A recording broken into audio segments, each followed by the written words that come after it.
Y ahora nos toca continuar con nuestra serie y nos quedamos justo para empezar en el capítulo 3, versículo 17 de Filipenses. Y quizás antes de poder ver de lo que tratan estos pasajes, me gustaría que pudiéramos recordar un poco al respecto lo que estuvimos viendo la última vez, ya que debido a la pausa tal vez ya se nos olvidó un poco. Pero con nuestro hermano Miguel estuvimos viendo lo que es el ejemplo, ¿no?, de Timoteo y de Epafrodito, ese ejemplo de humildad, esa preocupación que tenían ellos por los hermanos, por los filipenses.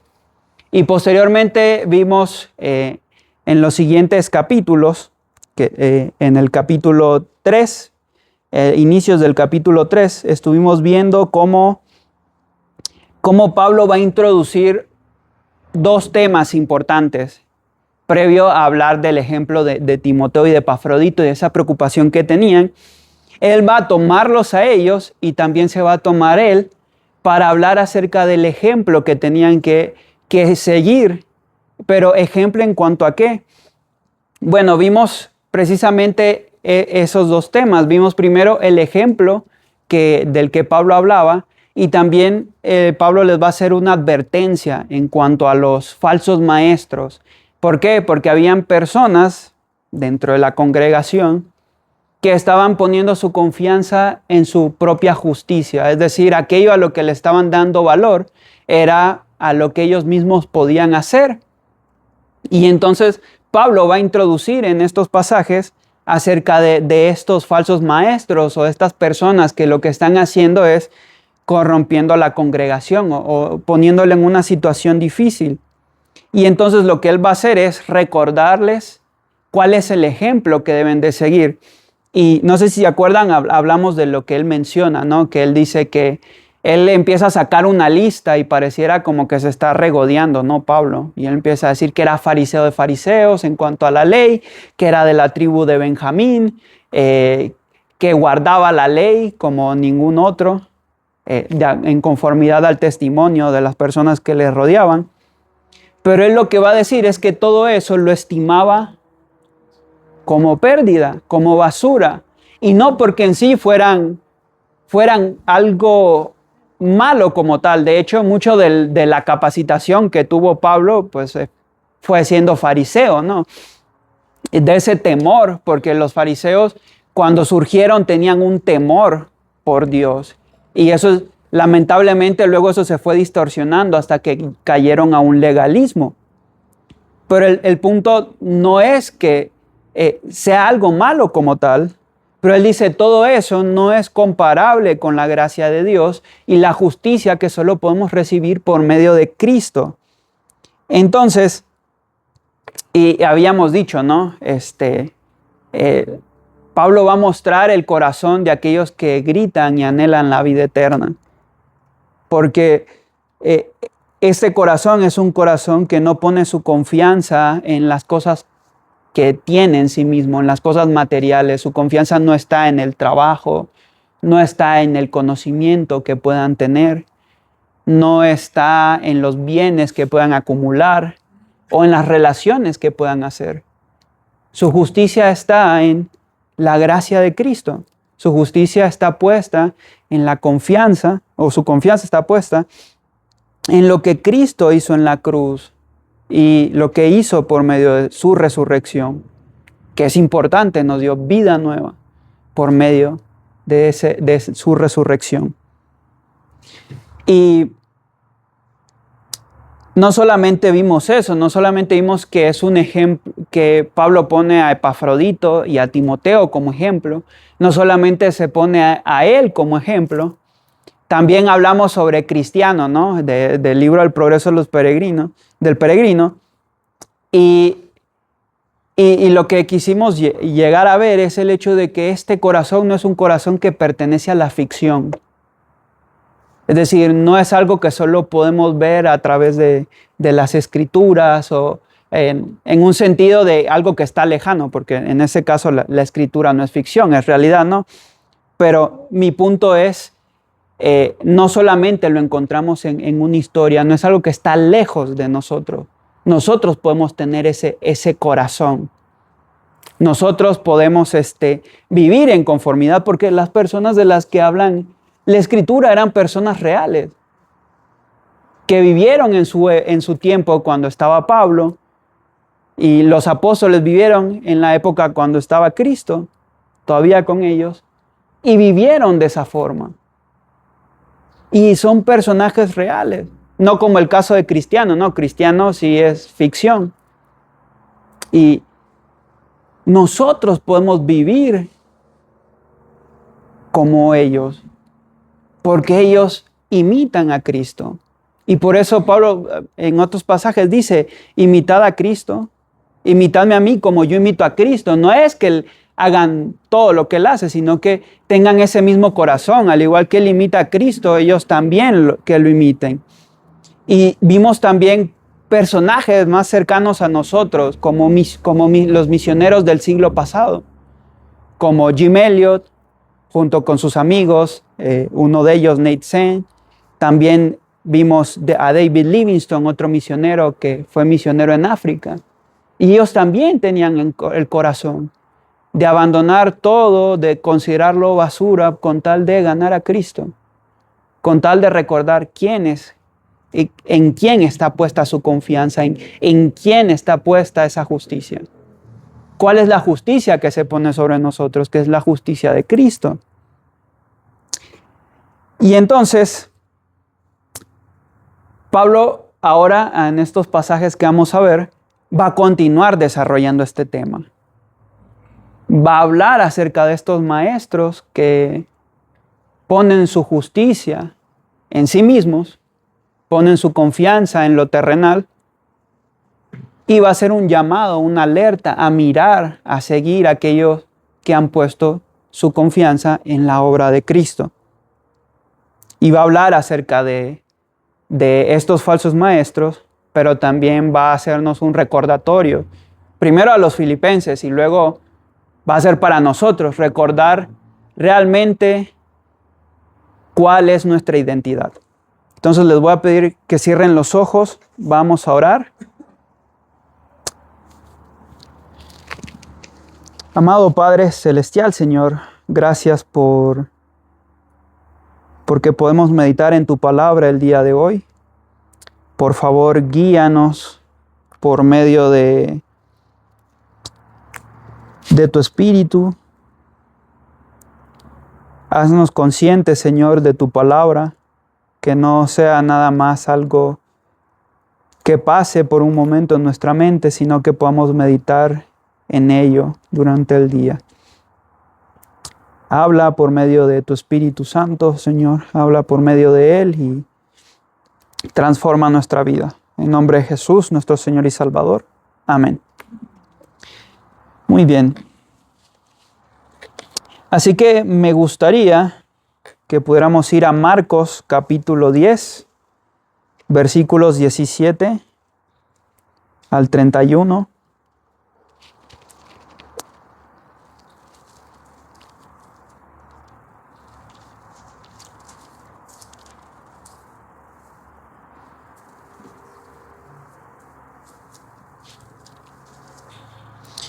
Y esta es la historia del joven rico. Y antes de continuar con el pasaje de Filipenses, me gustaría que pudiéramos nada más meditar un poco en cuanto a este pasaje que dice: al salir él para seguir su camino, vino uno corriendo e hincado la rodilla delante de él, le preguntó: Maestro bueno, ¿qué haré para heredar la vida eterna? Jesús le dijo: ¿por qué me llamas bueno? Ninguno hay bueno sino solo uno, Dios. Los mandamientos sabes: no adulteres, no mates, no hurtes, no digas falso testimonio, no defraudes, honra a tu padre y a tu madre. Él entonces respondiendo le dijo: Maestro, todo esto lo he guardado desde mi juventud. Entonces Jesús, mirándole, le amó y le dijo: una cosa te falta. Anda, vende todo lo que tienes y dalo a los pobres y tendrás tesoros en el cielo, y ven y sígueme.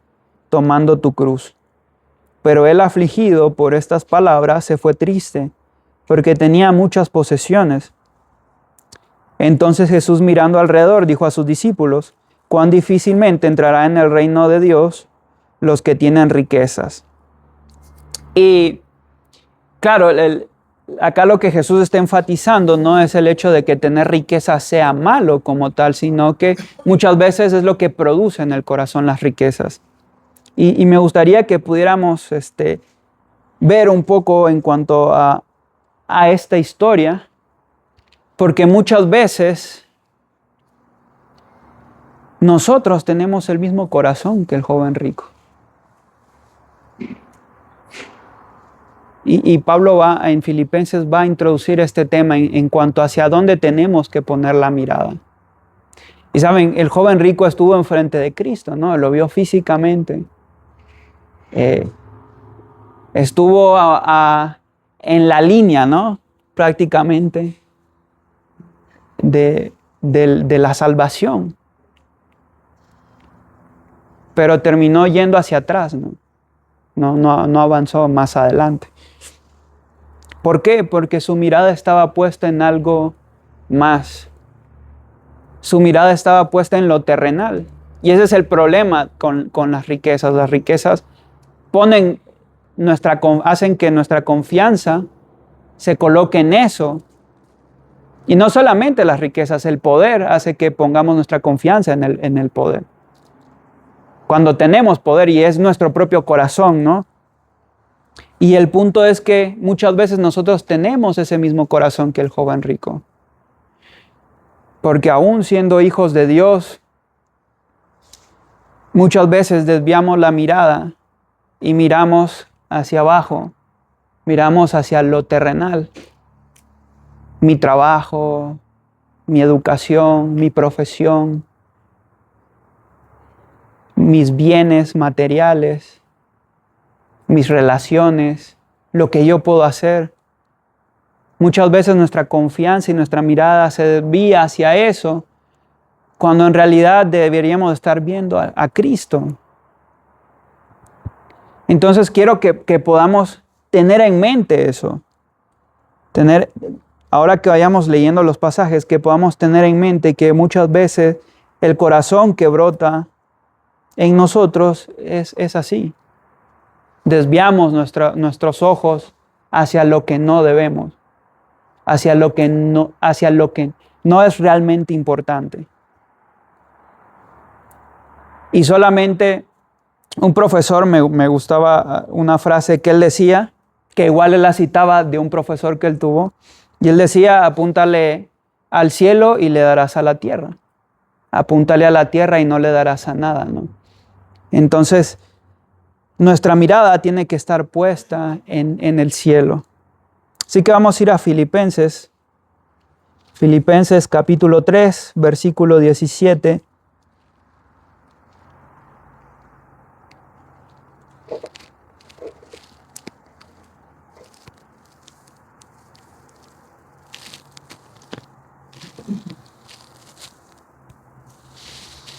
Y nuevamente, ¿no? Es una continuación de lo que vimos. Y dice: hermanos, sed imitadores de mí y mirad a los que así se conducen, según el ejemplo que tenéis en nosotros. Entonces Pablo va a continuar el tema que está desarrollando, y él va a decir, ¿se acuerdan? Él mencionó, todo esto estimo por basura con tal de alcanzar a Cristo. Y luego él va a decir: bueno, hermanos, sed imitadores de mí. Eso significa que hay un ejemplo que ellos tenían que seguir. Y la razón por la que dice que sean imitadores de él, y no solamente lo dice de él, sino que dice: mirad a los que así se conducen, según el ejemplo que tenéis en nosotros.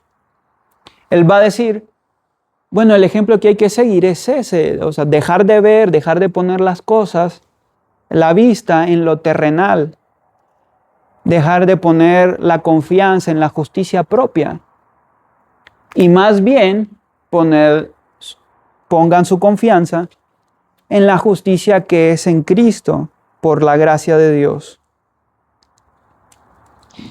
Y esta no es la primera vez que Pablo hace algo así, ¿no? No, en varias ocasiones a lo largo de la Escritura, Pablo le va a hacer un llamado a, a las congregaciones a ser imitadores de él, pero precisamente porque él está buscando imitar a Cristo.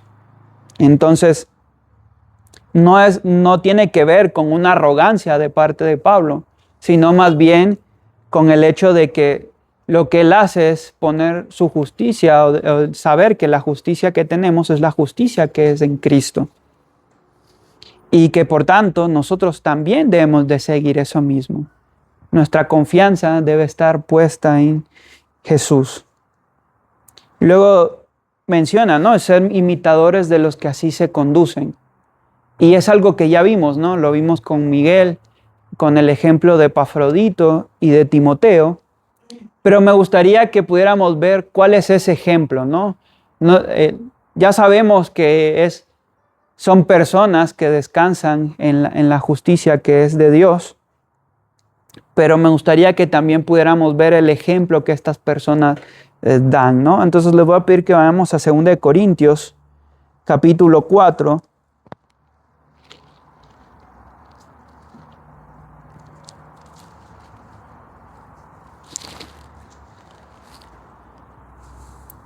Versículo 7 dice así.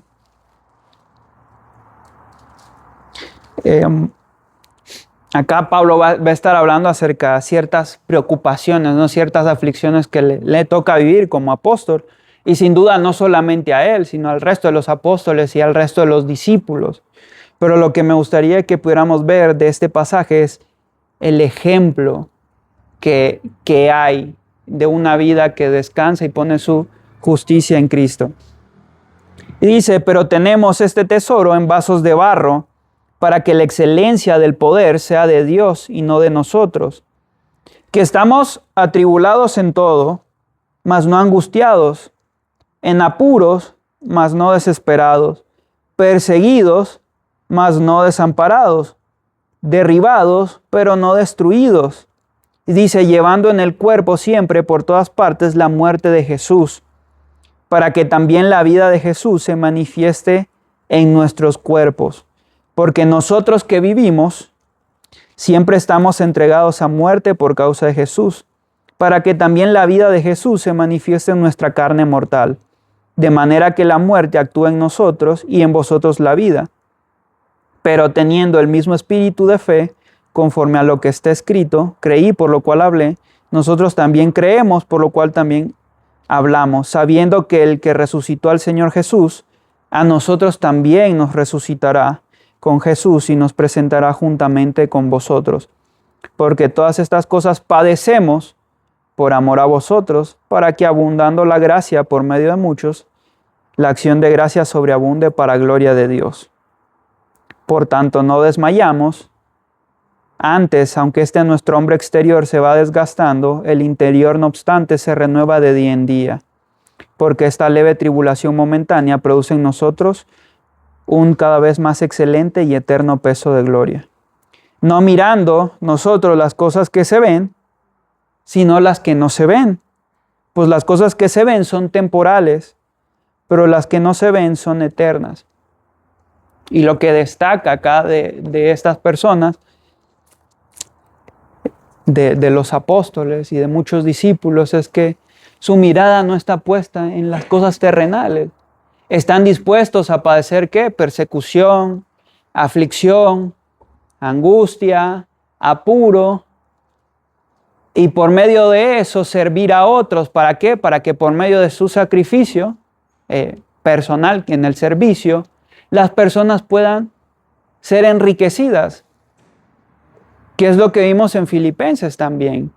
¿Qué es lo que estaban haciendo Epafrodito y Timoteo? Bueno, estaban sirviendo a la congregación, estaban preocupados por la congregación, para que por medio de ¿qué? De ese sacrificio, que es un servicio a Dios, las personas pudieran experimentar la gracia de Dios también, al ser servidos, ¿no?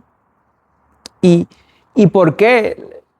¿Por qué eso es importante? Porque al final, y lo vamos a ver en el último versículo, realmente dentro de lo que encontramos como las cosas celestiales son las personas que van a estar también con nosotros, nuestros hermanos, que van a estar en la nueva creación, adorando al Señor junto con nosotros.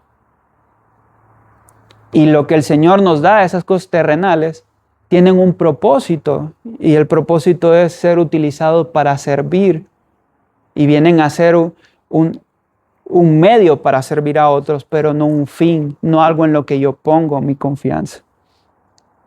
Entonces vemos un ejemplo de entrega total y un ejemplo de sacrificio que nosotros también tenemos que seguir. Y la pregunta que deberíamos de hacernos al respecto, al meditar en este pasaje es, bueno, ¿cuál es mi corazón? Realmente, ¿qué ejemplo estoy siguiendo, no?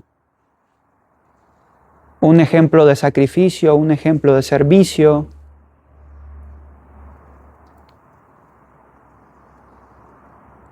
¿Descanso realmente en la justicia de Dios? ¿O mi corazón está preocupado por lo que yo puedo tener, lo que otros pueden hacer por mí, lo que yo quiero? ¿Está descansando en mi propia capacidad o está descansando en la gracia de Dios? ¿Qué ejemplo estoy siguiendo? Así que luego Pablo va a introducir nuevamente el tema de estos falsos maestros. ¿Por qué? Porque estos falsos maestros van a hacer lo contrario al ejemplo que él está mostrando. Y va a decir lo siguiente acerca de ellos. Versículo 18, Filipenses 3.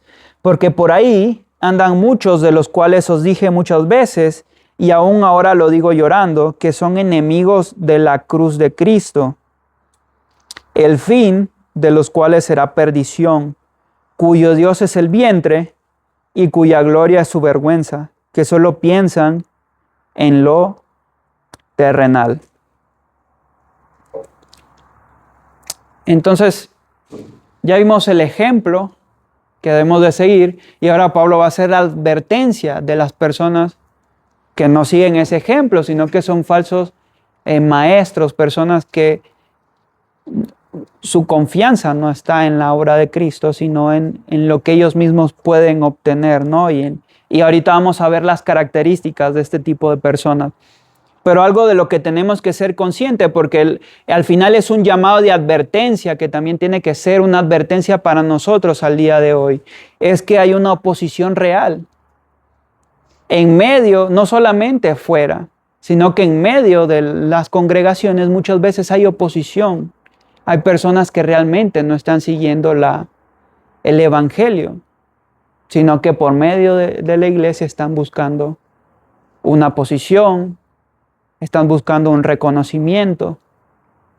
Y el punto es un llamado a advertencia. Tenemos que estar al pendiente de no caer en eso y también de estar velando de que eso no pase en las congregaciones, ¿no?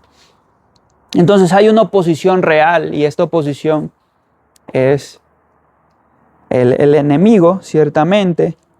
Y no, muchas veces decimos, no, Satanás, el sistema y el mundo, ¿no? El sistema que busca generar oposición y que se opone a Dios, y que el mundo es parte de ese sistema, ¿no?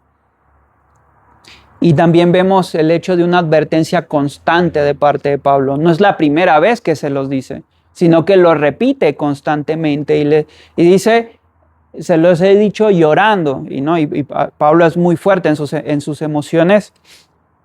Y el punto es que él está mostrando una preocupación por esto.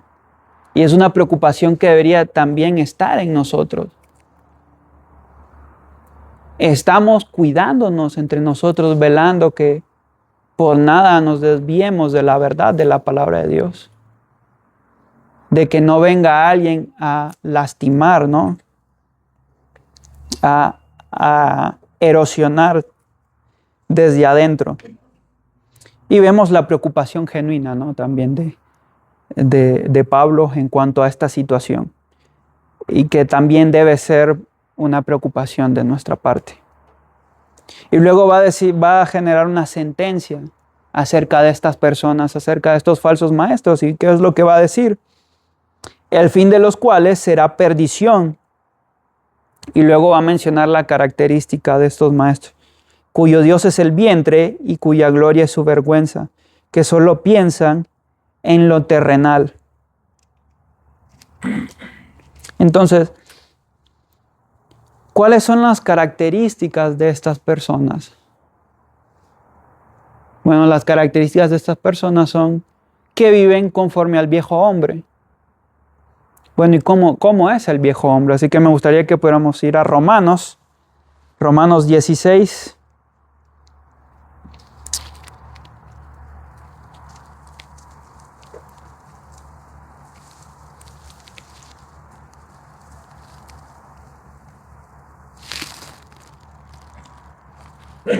Versículo 17.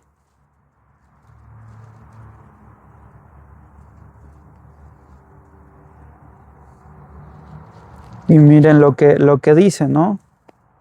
Mas os ruego, hermanos, que os fijéis en los que causan divisiones y tropiezos en contra de la doctrina que vosotros habéis aprendido, y que os apartéis de ellos, porque tales personas no sirven a nuestro Señor Jesucristo, sino a sus propios vientres, es decir, a sus propios deseos personales, a su propia satisfacción. Y con suaves palabras y lisonjas se engañan los corazones de los ingenuos. Entonces, ¿cuál es la característica de estas personas? Bueno, son personas que generan división, son personas que buscan satisfacer sus propios deseos y utilizan a la congregación para satisfacer esos deseos, ¿no? Y que al final son personas que actúan como el viejo hombre, que actúan conforme a la vieja naturaleza. Más atrás, en el capítulo 6, se habla un poco más en cuanto, se muestra un poco más en cuanto a este viejo hombre. Y dice el versículo 16 de Romanos 6, ¿no sabéis que si os sometéis a alguien como esclavo para obedecerle, sois esclavos de aquel a quien obedecéis? Sea del pecado para muerte, o sea de la obediencia para justicia. Pero gracias a Dios que aunque erais esclavos del pecado, habéis obedecido de corazón a aquella forma de doctrina a la cual fuisteis entregados, y libertados del pecado, vinisteis a ser siervos de la justicia. Hablo como humano por vuestra humana debilidad. Que así como para iniquidad presentasteis vuestros miembros para servir a la inmundicia y a la iniquidad, así ahora para santificación presentad vuestros miembros para servir a la justicia. Y entonces, pues al final, bueno, el viejo hombre cómo actúa conforme al deseo de su corazón, conforme al deseo de sus ojos, buscando su propia satisfacción. Y lo interesante y lo que me llama la atención es que siempre está relacionado con lo terrenal. El viejo hombre es terrenal. Y esta es la característica de este tipo de personas. Y son personas que, lo que menciona Judas también, son personas que acarrean condenación para sí.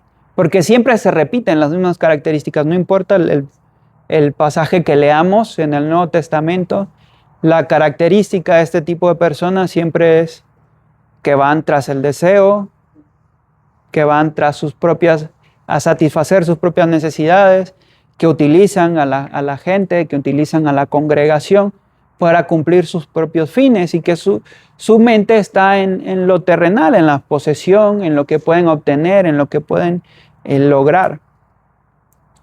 Muchas veces lo que puede cambiar ligeramente es lo que creen estas personas, pero siempre tienen un mismo fin, Y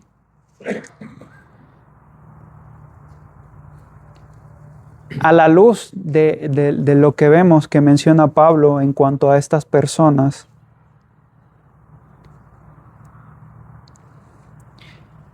creo que debemos preguntarnos cuál es el corazón con el cual yo me estoy conduciendo como hijo de Dios.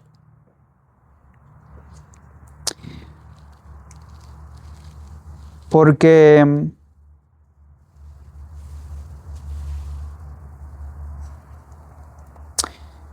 lo que él va a decir, el fin de los cuales será perdición.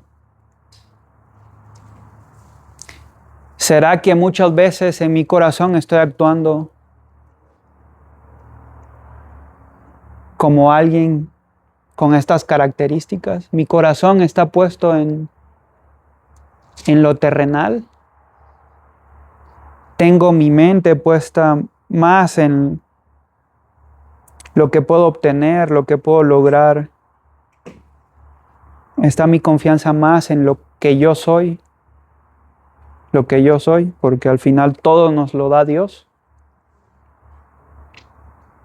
¿O estoy actuando como un hijo de Dios, poniendo mi confianza, descansando en Cristo? Porque al final, si estoy actuando como estas personas, estoy actuando como un hijo de perdición, como alguien destinado a la perdición. Entonces, ¿en dónde está nuestra mente? ¿En dónde está nuestro corazón? ¿Estoy viviendo en conformidad al viejo hombre? ¿O estoy viviendo conforme a la nueva creación que somos en Cristo? Y entonces Pablo va a introducir ahora este tema acerca de lo que somos. Y va a decir, ¿saben? Estas personas están destinados a la perdición, a que ellos que se conducen de esta forma. Pero, va a decir él, versículo 20, más nuestra ciudadanía está en los cielos, de donde también esperamos al Salvador, al Señor Jesucristo. Y el más es una comparativa, ¿no? Ok, ellos son así, más nosotros, ¿qué dice? Más nuestra ciudadanía está en los cielos.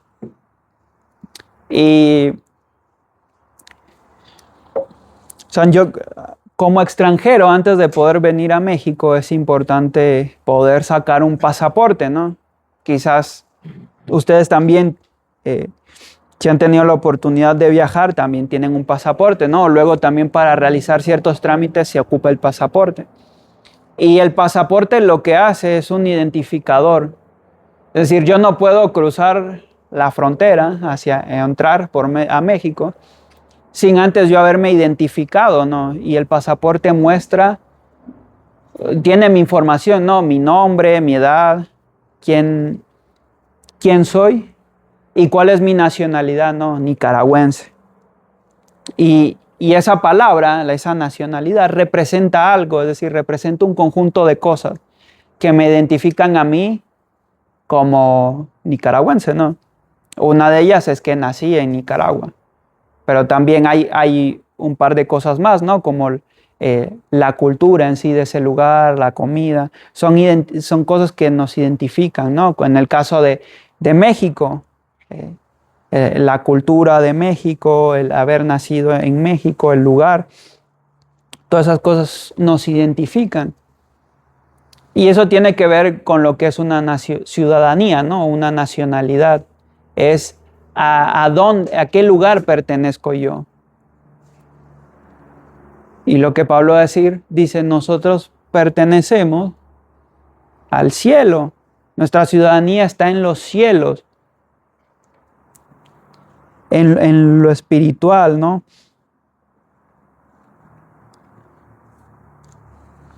No como estas personas que están destinadas a perdición.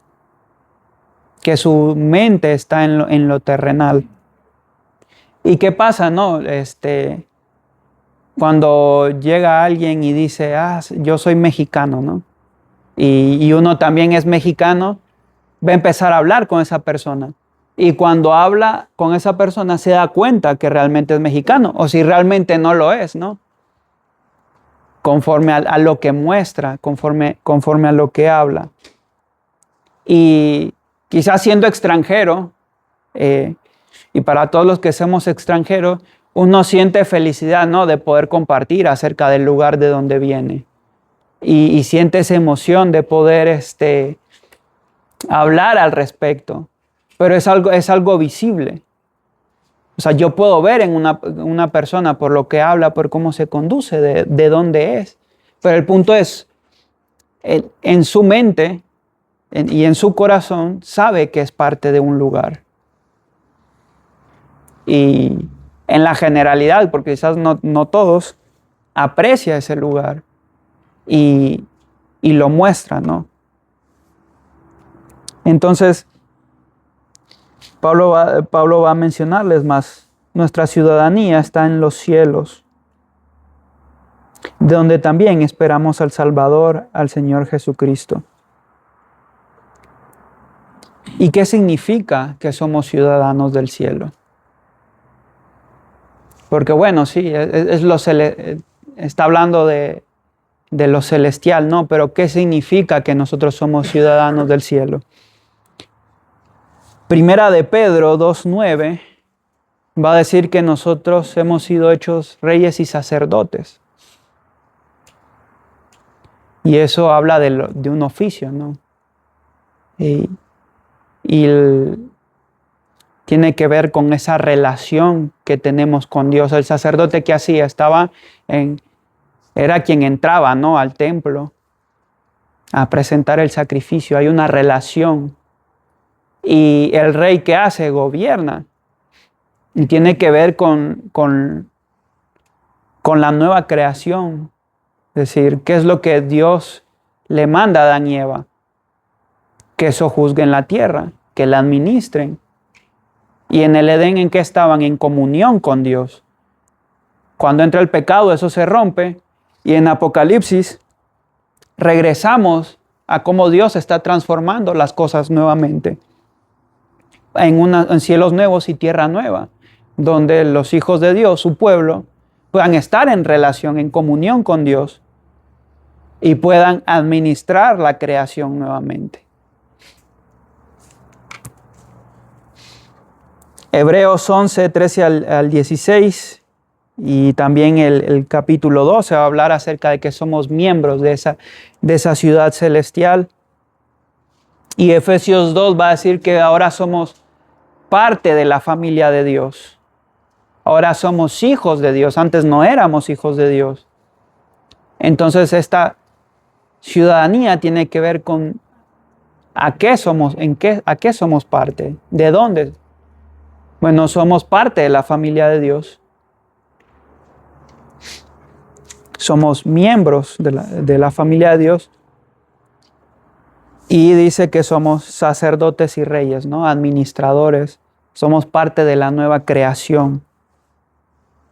Y dice su esperanza está en el Salvador. Nuevamente, su confianza no está en la justicia propia, sino que, y como menciona Colosenses capítulo 3, su mirada está puesta en las cosas celestiales.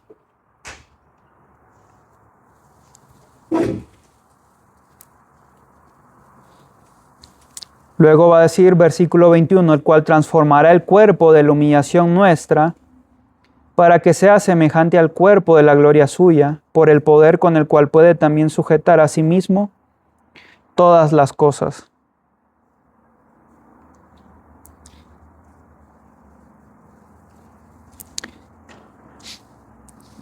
Algo que nos muestra la Escritura, sobre todo en el Nuevo Testamento, es que como creyentes estamos esperando algo, ¿no? En el Antiguo Testamento esperaban al Mesías. Luego viene Cristo Y ahora en el Nuevo Testamento estamos esperando nuevamente a Cristo en su segunda venida. Y parte de la razón por la cual anhelamos que Cristo regrese es porque la Escritura dice que vamos a ser transformados. Vamos a ser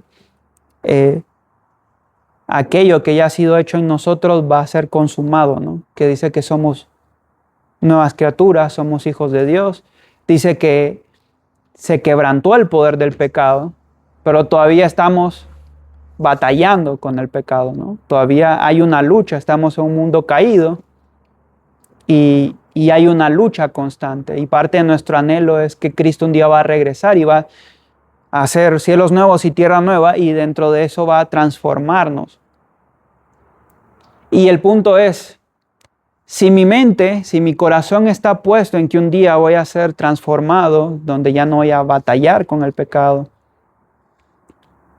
donde voy a estar en relación con Dios. El punto es si el objetivo hacia el que camino es ese, entonces, ¿por qué muchas veces vivo como si mi objetivo fuera completamente diferente? ¿Por qué vivo como si aquello que va a suceder no fuera real? Y muchas veces es por eso Pablo habla de la santificación. ¿Por qué nos santificamos? Bueno, porque estamos en relación con Dios. Y el punto es que caminamos hacia aquello a lo que vamos a hacer en los cielos nuevos y la tierra nueva, en la nueva creación, en la venida de Cristo. Por eso nuestra mente debe estar puesta en lo celestial y no en lo terrenal. Y las cosas que Dios nos da deben ser un medio para esas cosas que son celestiales y no al revés, ¿no?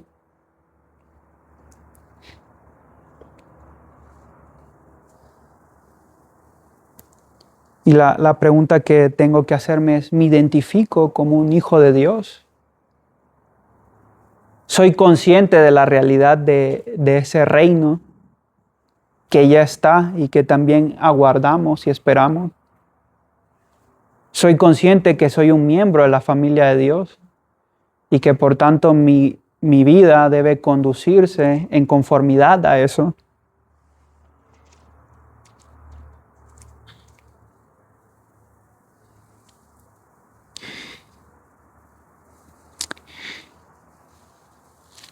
Luego Pablo va a decir en el capítulo 4, versículo 1, así que hermanos míos amados y deseados, gozo y corona mía, estad así firmes en el Señor. Y ya luego va a introducir, va a saltar de tema, pero Pablo nuevamente va a recordarles, hay personas que viven de esta forma, pero nosotros no vivimos de esa forma, porque somos hijos de Dios, somos parte de una familia, somos parte de un reino, y nuestra vida debe vivir en conformidad a ese reino.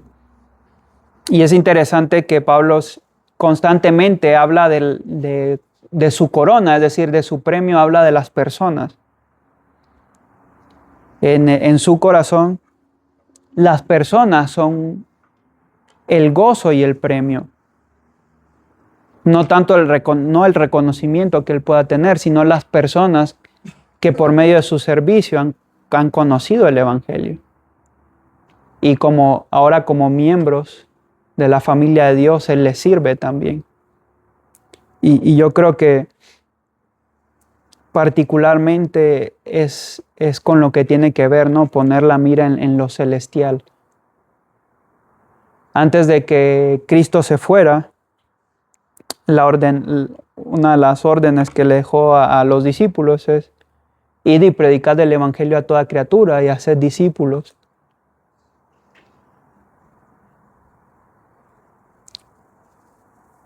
Porque como mencioné al principio, al final ¿Qué es lo que va a quedar en los cielos nuevos y la tierra nueva? La familia de Dios. Aquellos que por la predicación del Evangelio conocieron y creyeron en Cristo. Y nuestro corazón debe estar en eso. En la predicación del Evangelio, en el servicio a nuestros hermanos.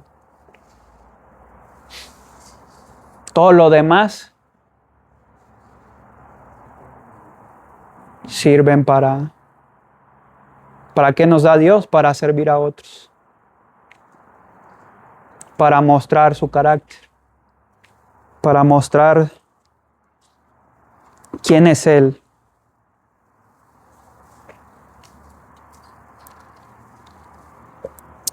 Así que Él va a hacer un recordatorio y un llamado a estar firmes, recordando, cuidando de aquellos que buscan dañar la congregación, pero también recordando ahora qué son en Cristo y para qué tienen que vivir, dónde tiene que estar puesta su mirada. Así que, como conclusión, Pablo nos exhorta a seguir su ejemplo en cuanto a abandonar la justicia propia y descansar en la gracia de Cristo. Además, hace un llamado a estar alerta a cualquiera que se oponga a esta verdad, ya que es un enemigo de Dios. Nos recuerda que somos ciudadanos del cielo y que nuestra esperanza está en Cristo. Nos exhorta a recordar que nuestros cuerpos serán transformados y por tanto la vista debe estar en lo celestial. También nos muestra que Pablo anhela y ama profundamente a sus hermanos y los considera su verdadero premio y gozo. Y hace una exhortación a que permanezcamos firmes. ¿Y de qué manera podemos aplicar esto que hemos visto, ¿no?, a nuestra vida? Es, bueno, ¿qué ejemplo estoy siguiendo? ¿Cómo me estoy comportando, ¿no? ¿Como la vieja naturaleza o conforme a la nueva naturaleza? ¿Estoy siendo yo de ejemplo?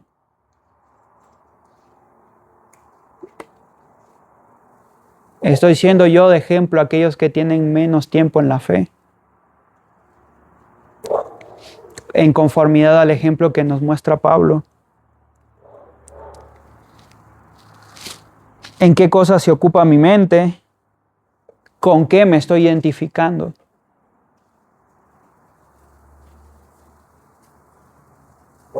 ¿En dónde está puesta mi vista? ¿En qué me estoy gozando?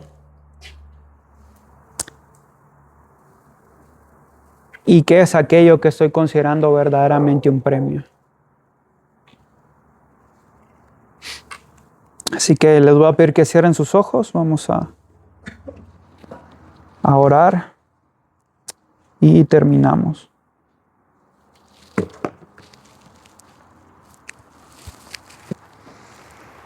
Amado Padre Celestial, Señor, santificado sea tu nombre. Gracias por tu palabra, gracias, Señor, por lo que nos muestras por medio del apóstol Pablo. Ayúdanos, Señor, a poner nuestros ojos en lo celestial. A entender que nada de lo que pueda, Señor, acumular acá va a quedar y que realmente no tiene un propósito si no es ocupado para servir a otros, Señor. Que aquello en lo que podemos descansar únicamente es en la obra de Cristo, en lo que Él ha hecho por nosotros. Y ayúdanos a permanecer firmes, Señor, recordando estas verdades. Y a cuidar, Señor, que ninguno de nosotros nos desviemos hacia algo diferente del Evangelio. Todo eso te lo pedimos en nombre de Jesús. Amén.